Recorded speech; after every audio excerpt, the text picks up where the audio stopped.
에스겔 47장 오늘 1절에서 12절까지에 나오는 이 말씀은 에스겔이 환상 가운데 보는 성전입니다. 이것은 가상 공간 같은 그런 성전을 지금 환상 가운데 보고 인도함 따라서 이제 이 놀라운 역사를 보여주는 말씀입니다. 물이 강이 되어 흘러가면서 예루살렘 성전에서 나온 이 물이 흘러가서 이제 생물들이 살아나고 물고기들이 번성하는 이야기입니다. 에스겔이 환상 속에 본 이 성전은 예루살렘에 있습니다. 예루살렘 동쪽은 요단강인데 이 강을 따라 내려오면 아라바 강야가 나옵니다.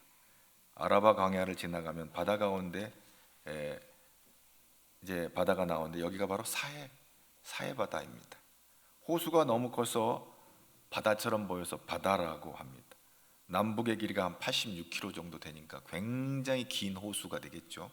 폭은 한 15km 정도 되고 지중해보다 396m나 더 낮습니다. 이것은 백과사전에 나와 있는 그런 공식적인 자료인데 지금은 더 낮아졌다고 그래요. 더 현재 사해 바다는 수위가 더 낮아지고 있습니다. 그래서 주변에 싱크홀이 이렇게 드러나고 이제 땅이 가라앉는 그런 현상도 나온다고 하죠.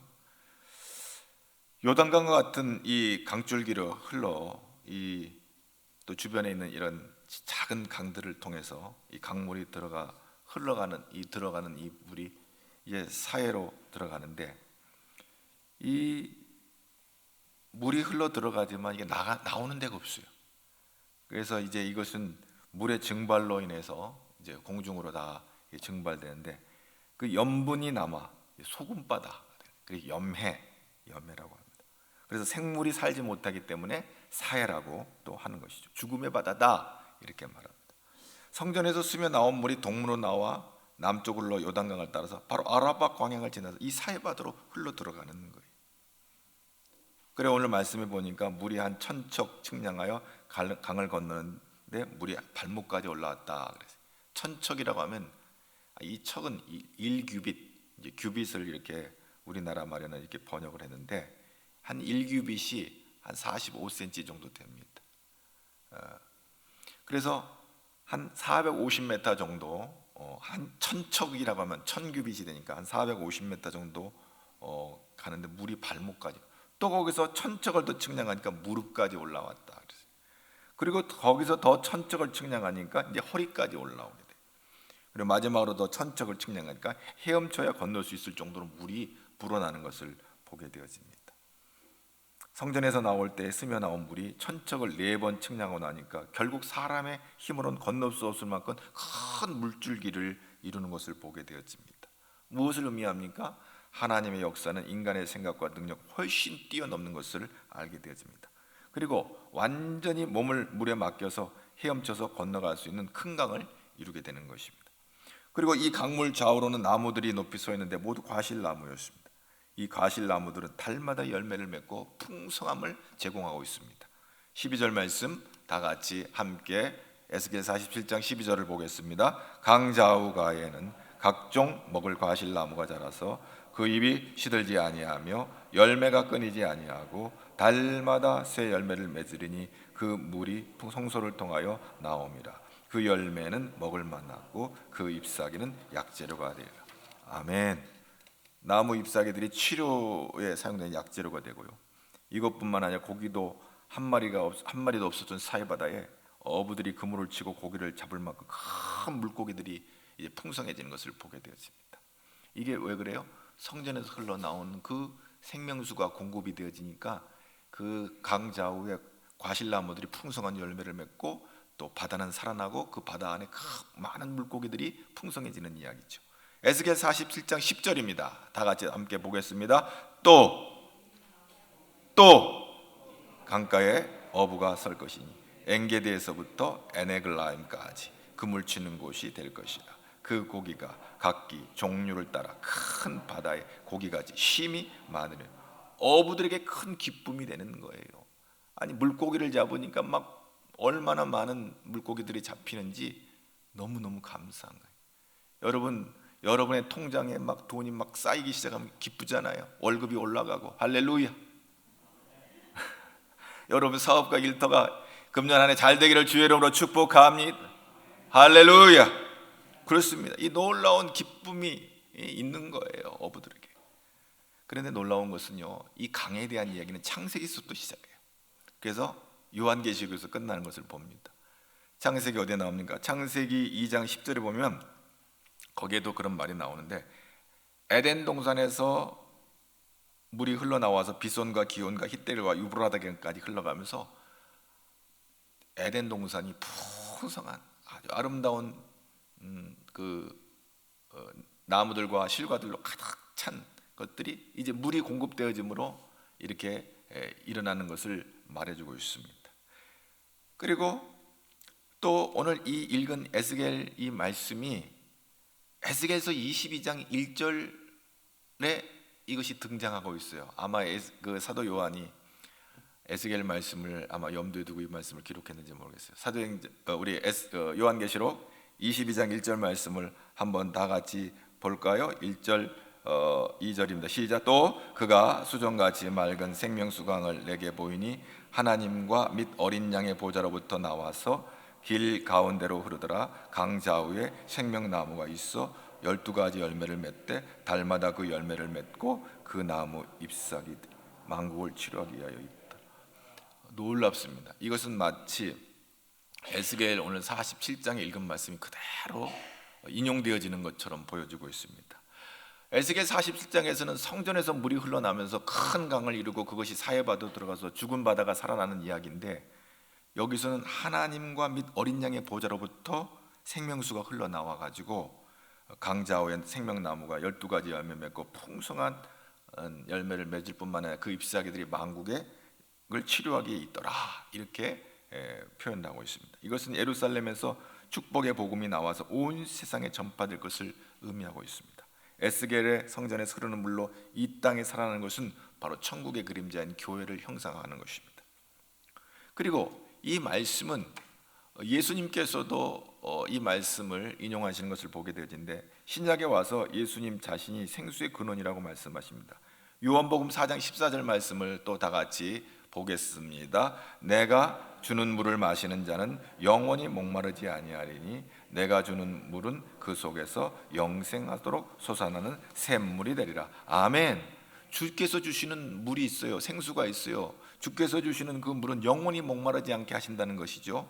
영생하도록 솟아난 샘물이 될 것이라고 말씀하십니다. 예수님이 생수의 근원이신 것을 보게 되어집니다. 그래서 요한복음 7장 38절과 39절을 함께 봅니다. 나를 믿는 자는 성경의 이름과 같이 그 배에서 생수의 강이 흘러나오리라 하시니 이는 그를 믿는 자들이 받을 성령을 가리켜 말씀하신 것이라. 예수께서 아직 영광을 받지 않으셨으므로 성령이 아직 그들에게 계시지 아니하시더라.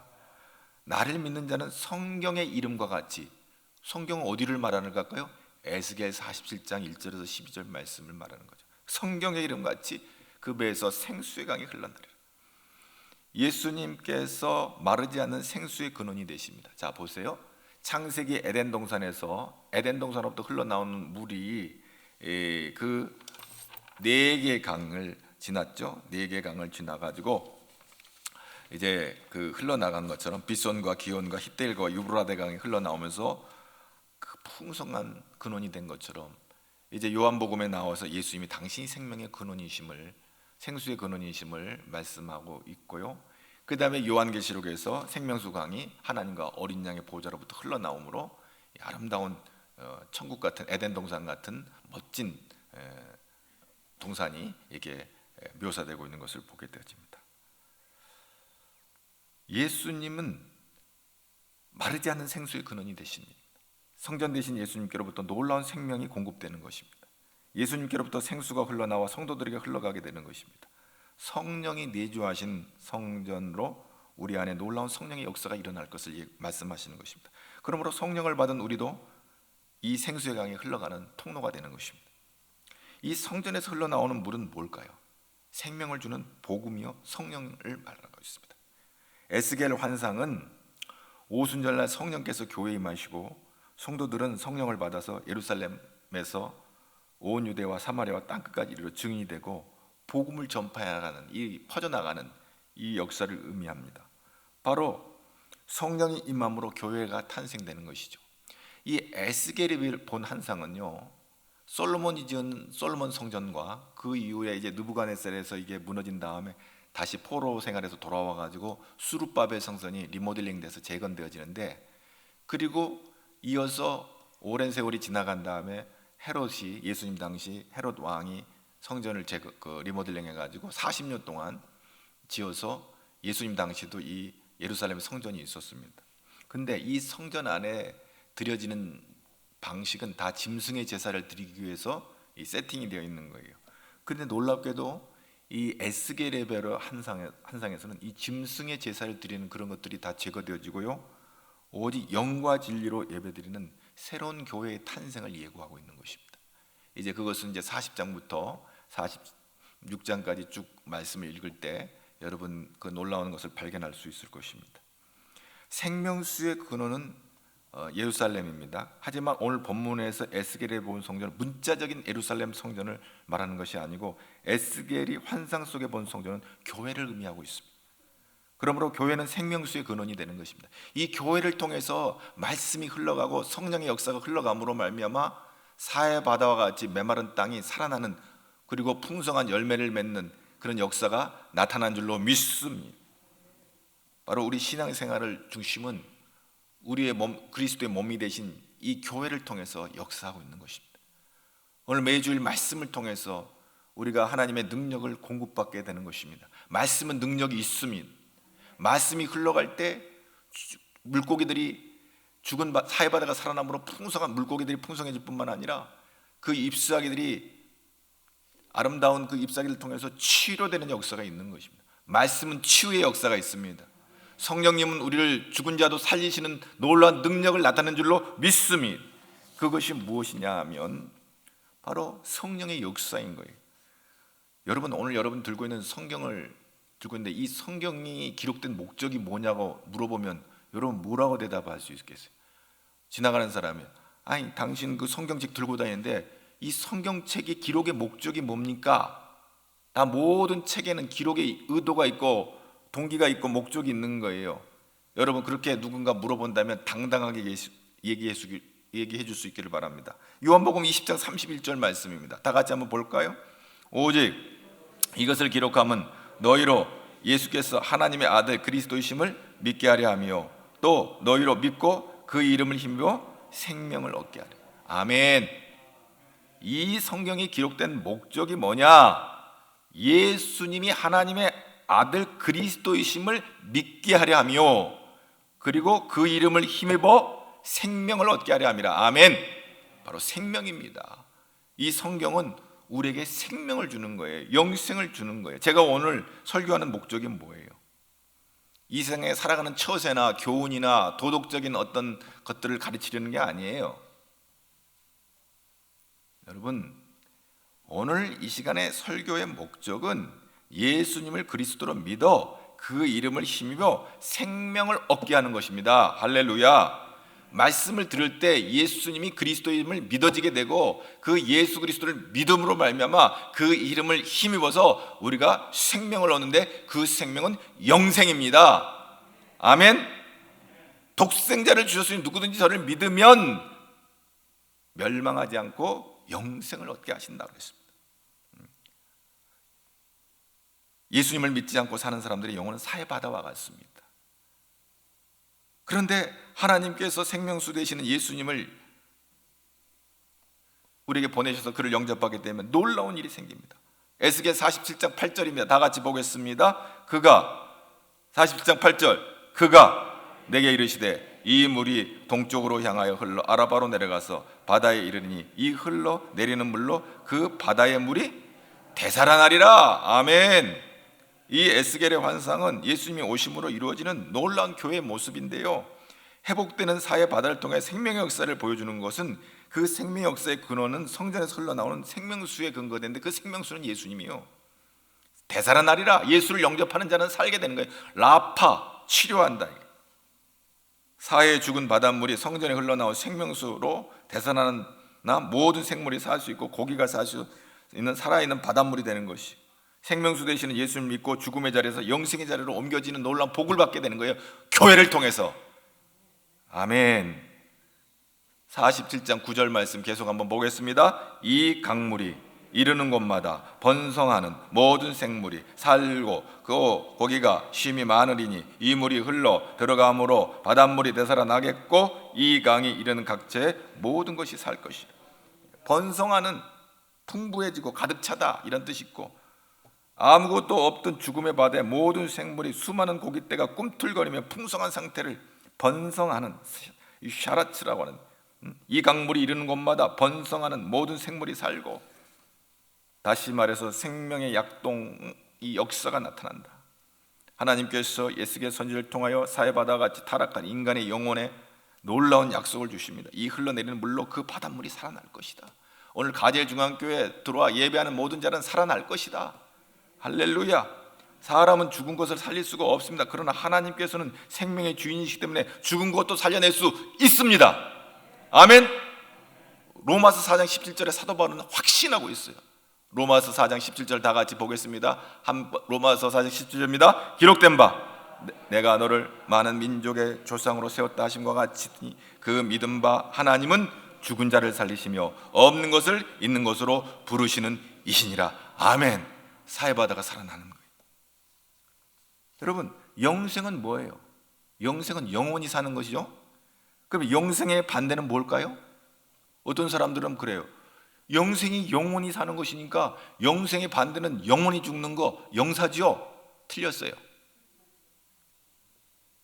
여러분, 영생의 반대는 영사가 아니라 영벌입니다. 성경에 그렇게 기록되어 있어요. 마태복음 25장 46절에 다 같이 봅니다. 시작. 그들은 영벌에, 의인들은 영생에 들어가리라 하시니라. 우리가 의인이 아닌데 예수를 믿어서 의롭게 여김을 받은 의인이 돼서 예수를 영접하는 자는 영생을 얻게 되고, 예수를 영접하지 않고 예수 밖에 있는 자들은 무엇이 된다고요? 영벌을 받는 거예요. 이 영벌은 뭘까? 계시록 20장 15절에 이 영벌에 대해서 이렇게 말하고 있어요. 계시록 20장 15절 시작. 누구든지 생명책에 기록되지 못한 자는 불못에 던져지리라. 불못 속에 들어가는 거예요. 불못. 그러면 그 불못은 어떤 곳인지 계시록 20장 10절에 아주 잘 설명되어 있어요. 20장 10절에 한번 보겠습니다. 또 그들을 미혹하는 마귀가 불과 유황못에 던져지니 거기는 그 짐승과 거짓 선지자도 있어 세세토록 밤낮 괴로움을 받으라. 세세토록 밤낮 괴로움을 받는 곳이 불못이고요, 영벌에 처한다는 것은, 그 불못에 들어간다는 말은 세세토록 영원히 고통을 받는 곳이라는 얘기예요. 죽고 끝나는 게 아니에요. 죽고 끝나면 좋겠죠. 많은 죄를 짓고 사는 사람은 죽으면 끝이야. 죄 짓고 살다가 그러면 끝이라고 하면 좋겠죠. 아무것도 아니야, nothing, 그러면 좋겠죠. 그러나 반드시 심판이 있고, 믿지 않는 자는 영벌이 있고, 영벌은 불못에 들어가고 불못은 세세토록 고통받는 곳에 들어가서 영원토록 고통을 받아요. 공동번역 성경은 너무나도 아주 리얼하게 잘 설명됐어요. 영원 무궁토록 밤낮으로 괴로움을 당할 곳이라고 이렇게 말하고 있습니다. 이 불못에 들어가고 싶은 사람이 어디에 있겠어요? 오늘 예수 안에 들어오면 이 불못으로부터 자유케 되는 줄로 믿습니다. 예수 안에 있는 자는 불못에 들어가고 싶어도 들어갈 수가 없어요. 예수 안에 있는 자는 생명책에 기록된 자들인 줄로 믿습니다. 하나님이 생명책에 그 이름을 다 기록함으로 불못에 들어가는 것을 허락하지 않아요. 할렐루야. 그래서 주님과 같이 길 가는 것이 즐거운 일이 되는 거예요. 기쁜 일이 되는 거예요. 할렐루야. 오늘 또 이번 한 주간도 예수 이름으로 승리하는 저와 여러분 되기를 주의 이름으로 축복합니다. 그런데 불행한 영혼들이 있어요. 생명책에 기록되지 않은 영혼들이 11절에 등장해요. 에스겔 47장 11절 다 같이 보겠습니다. 그 짐벌과 갯벌은 되살아나지 못하고 소금 땅이 될 것입니다. 짐벌, 그 다음에 갯벌, 이 진흙수렁, 물웅덩이, 사해 주변의 언덕에 이제 우기가 요단강을 우기가 돼서 요단강을 비롯해 여러 강들에 이제 물이 넘쳐서 이렇게 흘러 들어가 이제 바닷물이 고였다가 건기에는 이제 흘러 들어간 강물이 적으니까 바닷물이 마르죠. 그러면 거기에 소금기가 쌓여 가는 곳, 소금기가 쌓여서 뭐가 되냐? 소금 땅이 될 것이라 했어요. 짐벌과 갯벌은 되살아나지 못하고 소금 땅이 될 것이다. 생명이 살지 못하는 거예요. 소금 땅이라. 성전에서 흘러나오는 생명수의 강물로는 또 짐벌과 갯벌이 살아나지 못해요. 성령의 역사로 성취될 하나님 나라의 회복과 구원의 축복에 제어되는 영벌에 처하게 될 사람들의 모습이에요. 짐벌과 갯벌은 바다도 아니고 육지도 아니고 어중간한 상태를 말하는 거예요. 다시 말해 차지도 아니하고 덥지도 아니하고 미지근한 상태의 신앙생활을 하는 사람은 짐벌과 갯벌에 있는 거예요. 계시록 3장 16절에 이러한 자들은 어떻게 한다고 하는지 한번 들어보세요. 3장 16절 다 같이 보겠습니다.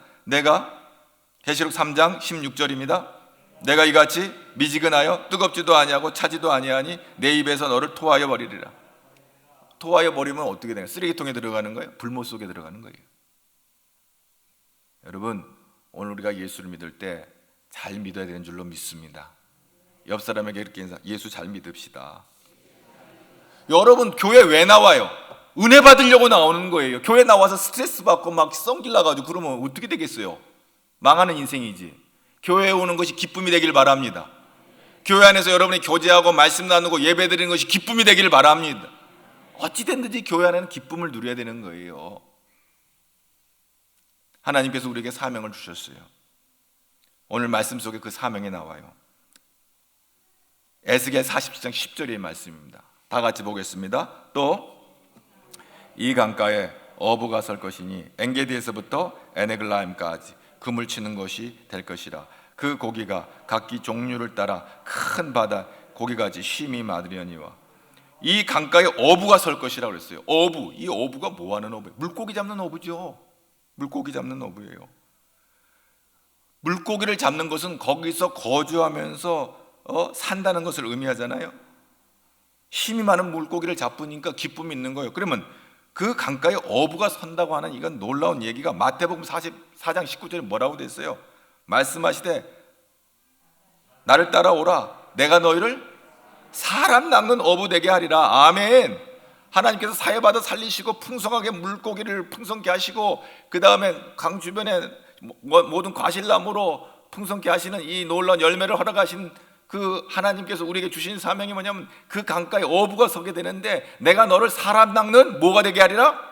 어부가 되게 하리라. 어디서부터 어디까지? 엔기디에서부터 에네글라임까지 그물 치는 곳이 될 것이라.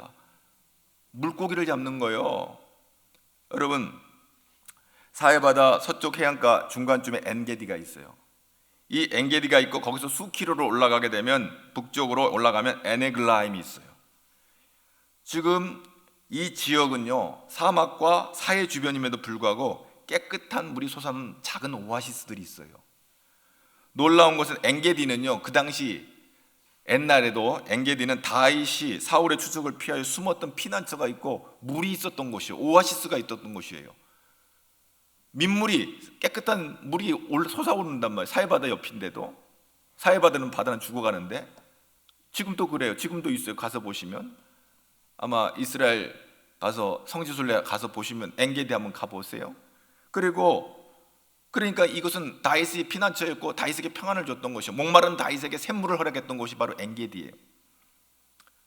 그 다음에 에네글라임은 국립공원이에요. 지금 이스라엘 아주 작은 해발이 한 426m 정도 가장 낮은 국립공원, 울창한 숲이 형성되어 있어요. 사해 주변인데 놀라운 일이죠. 지금도 2000년이 지난 지금도. 근데 엔게디라는 말은 뭐냐? 새끼 염소의 셈이라는 말이에요. 게디가 새끼 염소라는 말이에요.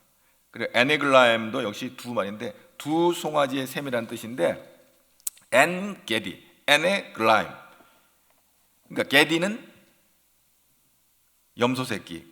그 다음에 에네글라임 할 때 원래 에겔이 송아지인데 에글라임 해가지고 송아지가 두 마리예요. 그래서 그 아인이라고 하는 셈이라는 말이 합쳐져서 에네글라임 이렇게 된 거예요.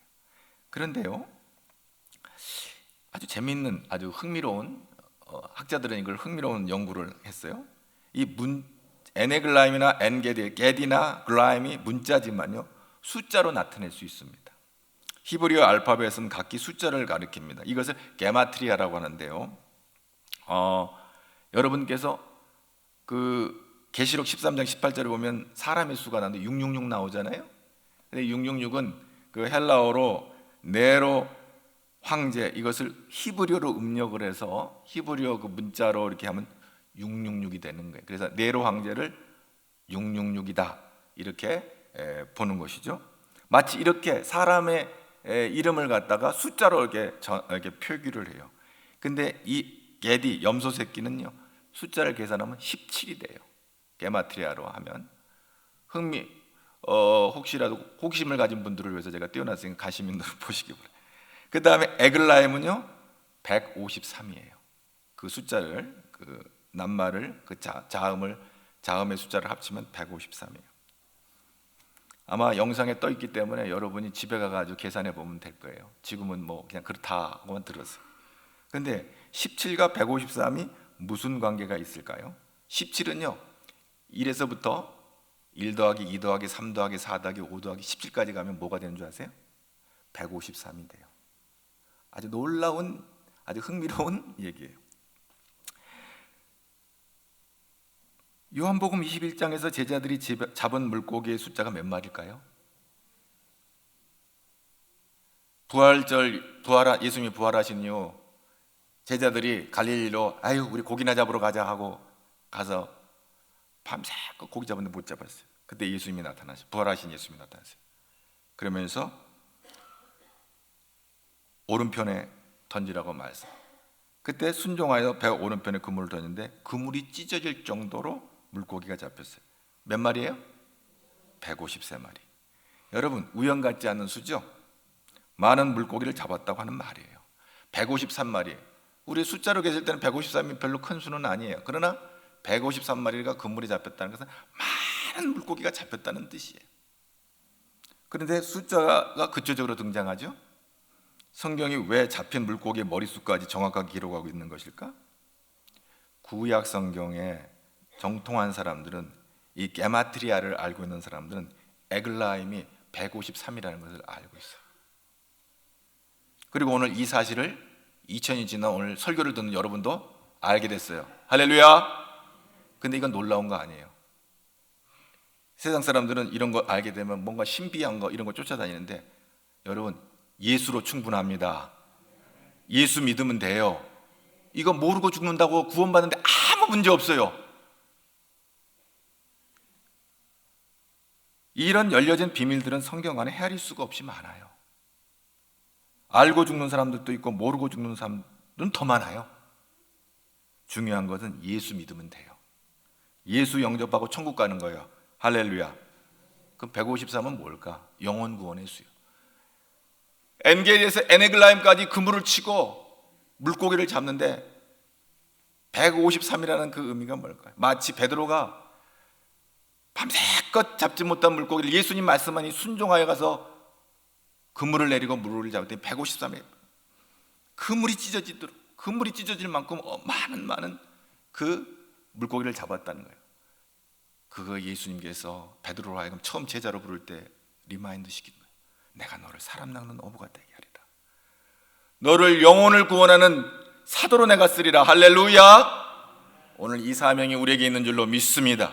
성령 받은 사람, 생수의 근원 되신 예수 그리스도로 말미암아 생명수를 공급받은 사람들은 성령이 너에게 임하시면 너희가 권능을 받고 예루살렘과 온 유다 사마리아와 땅끝까지 엔게디에서 에네그라임까지 복음을 전하면서 영혼을 살리는, 영혼을 구원하는, 할렐루야, 이런 사명을 우리에게 주신 줄로 믿습니다. 바로 물고기를 잡는 것은 영혼을 구원하는 일이에요. 사람을 낚는 어부가 된다는 말이 그런 뜻이에요. 그렇습니다. 믿음의 공동체인 이 교회의 번성을 약속하고 있습니다. 그물이 찢어지도록 하나님께서 우리 가젤 중앙교회 안에도 그물이 찢어지도록, 그건 뭐예요? 예배당이 차고 넘친다는 얘기예요. 할렐루야. 이런 역사가 저와 여러분을 통해서, 성령 받은 저와 여러분을 통해서 나타날 줄로 믿습니다. 우리만 믿고 천국 가는 게 아니에요. 예수님의 부름을 받은 이 공동체를 에클레시아라고 해요. 이 에클레시아라고 하는 것은 교회에 대해 그 교회를 말하는 부름을 받은 공동체예요. 예수 이름으로 예수 안에 들어온 사람들을 에클레시아라고 그래요. 그걸 교회라고 그래요. 건물이 교회가 아니고, 건물은 예배드리는 곳이고 빌딩이고 거기서 예수를 영접한 사람들의 그 무리들을 에클레시아라고 해요. 그게 교회예요. 근데 요한계시록의 비전을, 요한계시록 이 교회에 대한 비전이 풍성하게 나타나고 있어요. 요한계시록 1장에는 교회를 뭐라고 하냐면 일곱 금초대라고 그랬어요. 일곱 금초대. 예수님께서 이렇게 거니시면서 일곱 금초대. 2장 3장에서는 일곱 교회. 7이라고 하는 것은 성경에는 완전수거든요. 666은 사람의 수고, 777은 하나님의 수라고 그래요. 근데 7은 완전수예요. 어쨌든 일곱 교회 얘기가 나와요. 전형적인 일곱 가지 종류의 다양한 교회 이야기가 나오면서 우리에게 교훈해 주신 말씀이 나오죠. 그것도 교회예요. 7장에 보면 14만 4천 명이 나와요. 구원받은 수예요. 상징적인 의미지 개수해가지고 14만 4천 등까지만 천국 간다는 얘기가 아니고 14만 4천 명, 교회 에클레시아를 말하는 거예요. 그 14만 4천은 뭐예요? 그 14만 4천은 뭐랬어요? 그 부정하지 않은 14만 4천, 남자들의 수란 말이에요. 그러면요, 이 14만 4천은 여자의 수가 들어가지 않기 때문에 여자들은 구원받지 못하나? 그게 아니고 14만 4천은 정결한 예수 이름으로 모든 죄가 깨끗이 정결케 되어진 그런 공동체 무리들을 향하여 14만 4천 명이라고 이렇게 말하고 있어요. 그리고 이어서 각 나라와 족속 백성과 방언에서 아무도 셀 수 없는 큰 무리가 이어나와요. 아마 오해를 할까봐, 14만 4천 명만 구원받나 오해할까봐 그 이어서 바로 나오는 말이 각 나라와 족속 백성 방언, 온 세계 온 열방 가운데서 셀 수 없는 무리, 셀 수 없는 큰 무리. No one could account, no one could count.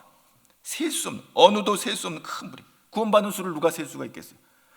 창세기에서 요한계시록까지 구원받은 수를 지금 누가 셀 수가 있겠어요? 셀 수 없는 거예요. 그 다음에 14장에는 11장에는 두 증인, 12장에는 해를 옷 입은 한 여인. 이게 다 교회를 의미하는 거예요. 여자로 남은 자손, 여자의 남은 자손. 그 수를 헤아릴 수가 없어요. 14장에는 시온산에 있는 14만 4천 명, 19장에는 뭐다? 허다한 무리.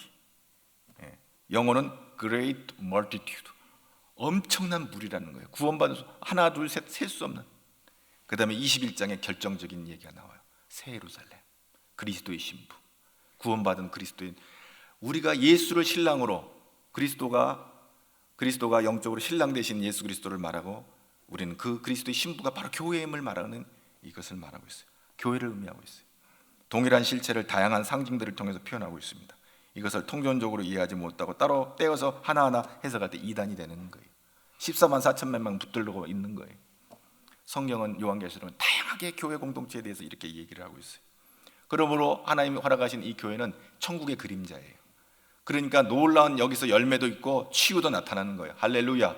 성령의 공급하시는 은혜로 말미암아 하나님의 놀라운 역사가, 풍성한 열매가, 말씀의 풍성함이 있는 거예요. 말씀으로 하나님께서 우리를 풍성케 하시는 거예요. 그리고 치유하시는 거예요. 우리를 부흥케 하시고 번성케 하시는 거예요. 이것이 생수의 근원 되시는 이 성전에서 흘러나온 물이 사해바다를 살림과 같이 이런 놀라운 역사, 그리고 교회의 부흥과 번성을 말씀하고 있는 것입니다. 주님의 나라 갈 때까지. 할렐루야. 주의 나라 이를 때까지. 그리고 두 번째 또 우리에게 준 미션은 성령을 사모하고 체험을 해야 돼요. 그래야 전도도 하는 거예요. 성령 받지 않냐고는 전도할 수가 없어요. 성령의 물이 성전에 나오는데 어떤 사람 발목까지 오는 곳이 있었어요. 어떤 사람 무릎까지 왔어요. 하지만 성령 충만을 받기 위해서 거기에만 머물러 있어서는 안 돼요. 더 깊은 곳으로 들어가야 돼요. 할렐루야. 성령 충만해야 돼요. 그래서 성전에 흘러나온 강물이 헤엄치는 물이 되고 말았는데 발이 땅에 닿지 않으니까 완전히 성령께 의해서 성령의 능력으로 붙잡혀야만이 살 수 있는, 그래야만이 그 강을 건널 수 있는 그런 놀라운 은혜가 에스겔에서 허락되고 있습니다. 성령께 사로잡혀 성령 충만하여 성령이 인도하신 대로 사는 저와 여러분 되기를 주의 이름으로 축복합니다. 성령의 바닷속에 들어가는 것입니다. 그리고 성령이 충만한 가운데 우리 가제중학교가 번성하게 될 줄로 믿습니다. 치유의 역사가 나타날 줄로 믿습니다. 생명의 말씀으로 우리가 소성케 될 줄로 믿습니다. 그렇습니다. 성령은 살리는 영입니다. 성령의 바닷물이 출렁이는 곳마다 모든 죽은 것이 살아나는 것이, 이 세상은 사망으로 가득 차 있습니다. 미움과 불안과 공포와 사망을 가져옵니다. 마음의 낙심과 좌절감, 죄책감, 절망감, 또 온 세계의 전쟁과 기근과 지진과 이런 것들로 인하여 우울하게 하고 세계 경제가 암울하고 말이죠. 많은 사람이 스트레스 받고 열받아가지고 어찌할 바를 모르는 이런 시대 가운데 오늘 성령이 저와 여러분 안에 거할 때, 성령이 여러분 가정 안에 들어오실 때, 성령께서 우리 교회 안에 풍성히 임하게 될 때 죽음의 길에서 사망의 길로, 생명의 길로 우리가 옮겨가게 될 줄로 믿습니다. 그래서 예수님 말씀하시고, 누구든지 목마르거든, 누구든지 갈증이 있거든, 이 인생이 우울하고 스트레스를 받거든 내게로 오라. 너희의 뱃속에서 생수의 같이, 목마른 자는 내게 와라 마셔라. 너희 뱃속에서 생수의 강이 넘쳐나리라, 흘러나리라. 아멘. 복음은 궁극적으로 승리합니다. 하지만 사람들 가운데 복음을 듣고도 다 증발시켜버리는 짐벌 갯벌 같은 심령 가진 사람들이 있어요. 이런 사람들은 생명을 얻지 못합니다. 복음은 우리에게 생명도 주고 치유와 놀라운 은혜를 허락하십니다.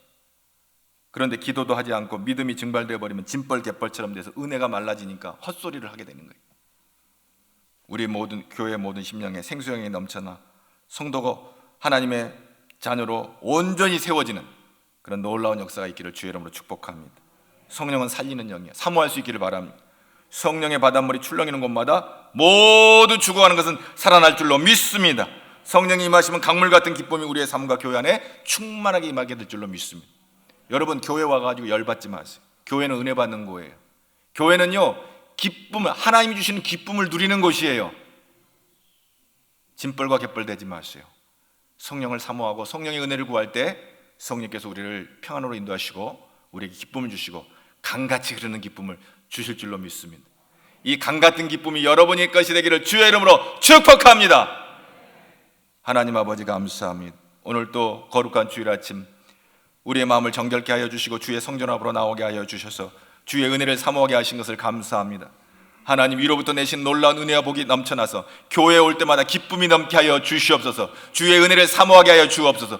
우린 교회에 올 때 예배드리기에 오는 줄을 알게 하여 주시고 주를 만나기 위해서 오는 줄을 알게 하여 주셔서 주로부터 내리는 그 생수의 강 같은 기쁨이 우리 안에 충만히 임하게 하여 주시옵소서.